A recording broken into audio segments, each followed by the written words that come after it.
Dans cette série de vidéos, on vous présente quelques astuces pour rendre votre emballage de Noël un petit peu plus écologique ou économique. C'est parti!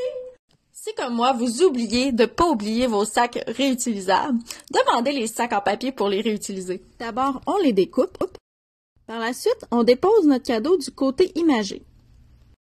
On ajuste la grandeur du papier à la grandeur du cadeau et on emballe normalement.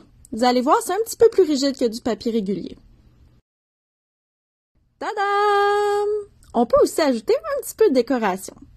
Pour ce faire, je vous propose d'utiliser les pages d'un vieux livre. Donc, on les déchire et ensuite, on prend chaque page qu'on va plier en deux et ensuite prendre du côté du pliage pour les pincer et on finit en collant sur le cadeau en créant une petite forme de boucle.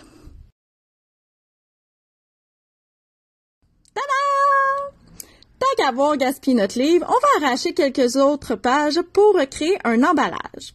Donc, on va coller les pages ensemble, puis on va former la grandeur nécessaire pour emballer un cadeau.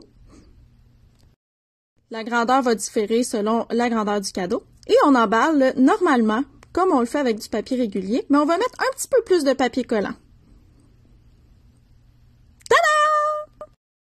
On peut ensuite décorer avec la même façon que pour les sacs en papier.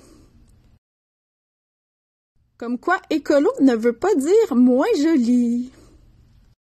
Passons maintenant au Nock Wrap.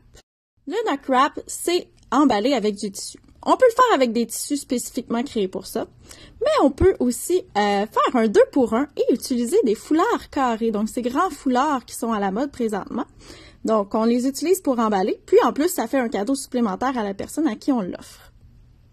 Si on veut être un petit peu plus écono, on peut aussi réutiliser des vieux chandails pour créer l'emballage. Donc, comme vous voyez ici, je prends un chandail que je n'utilise plus, je le découpe pour créer un carré ou un grand rectangle. Et voilà, le tour est joué, on emballe.